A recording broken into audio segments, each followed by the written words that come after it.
question of whether to switch circulators from the thermostat or use a contactor is not primarily determined by code, but rather by preference and practical considerations.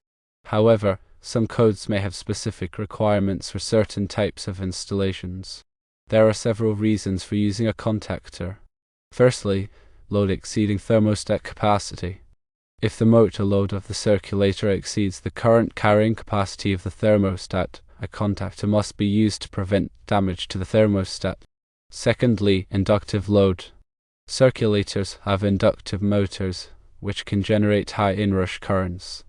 Contactors are designed to handle these inrush currents and protect the thermostat's contact. Thirdly, separate control. Contactors allow for separate control of the circulator, independent of the thermostat. This provides flexibility for maintenance or troubleshooting. Fourthly, safety. Contactors can be interlocked with other safety devices such as smoke detectors to cut power to the circulator in case of an emergency. There are also reasons for direct switching from the thermostat. Firstly, simplicity. Directly switching the circulator from the thermostat is simpler and requires fewer components. Secondly, cost-effective.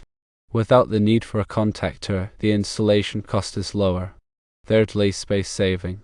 Direct switching eliminates the need for a contactor box, saving space in tight-fitting enclosures. Fourthly, compatibility. Some thermostats are specifically designed to handle the load of small circulators, eliminating the need for a contactor. Ultimately, the decision of whether to use a contactor or direct switch a circulator from the thermostat depends on the specific application. If the load is high, inductive, or requires separate control, a contactor is recommended. However, if the load is small and the thermostat can handle it, direct switching is a simpler and more cost-effective option. Let's delve a bit deeper into the electrical aspects of this decision. When a circulator motor starts, it draws a significantly higher current than its normal running current. This is known as the inrush current, and it can be several times the rated current of the motor. Thermostat contacts are typically rated for a specific current, and exceeding this rating can damage the contacts, leading to premature failure or even a fire hazard. A contactor, on the other hand, is specifically designed to handle these high inrush currents. It consists of a coil that, when energized, closes a set of heavy-duty contacts that can safely switch the motor's power. The thermostat only needs to switch the relatively small current required to energize the contactor coil, protecting its contacts from the damaging inrush current. To determine whether a contactor is needed, you must first determine the full load amps, or flaw, of the circulator motor. This information is typically found on the motor's nameplate.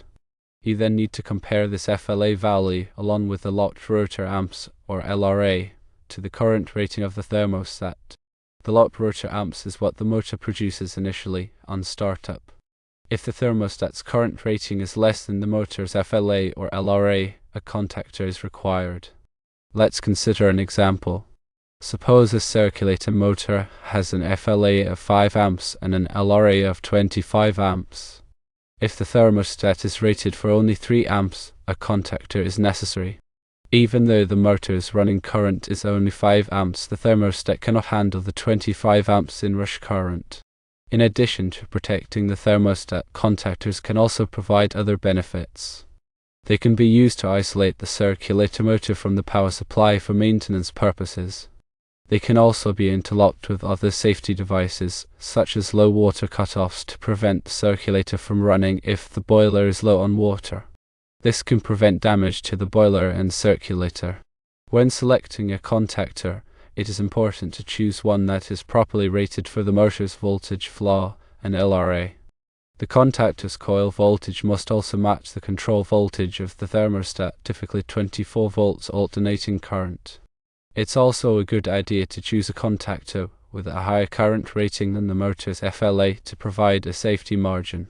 Now, let's talk about the situations where direct switching from the thermostat might be acceptable. If the circulator motor is very small and has a low FLA and LRA, and the thermostat is specifically designed to handle these values, direct switching can be a viable option. This is often the case with some newer, energy-efficient circulators that draw very little current. However, it is crucial to verify that the thermostat is indeed rated for the motor's FLA and LRA, and that the installation complies with all applicable codes and regulations. One potential issue with direct switching is that it can put more strain on the thermostat's contacts, potentially shortening its lifespan. Over time, the contacts can become pitted or worn, leading to unreliable operation. With a contactor, the thermostat's contacts are only switching a small control current, which significantly reduces wear and tear. Another consideration is the type of thermostat being used. Some thermostats are electromechanical, meaning they use physical contacts to switch the circuit. These types of thermostats are more susceptible to damage from inrush currents. Other thermostats are electronic, using solid-state relays to switch the circuit. Solid-state relays are generally more robust and can handle higher inrush currents than electromechanical contacts.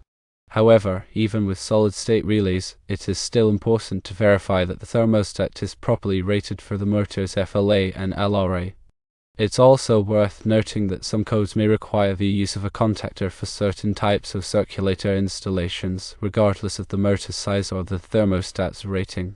These requirements may be based on safety considerations or to ensure compliance with energy efficiency standards.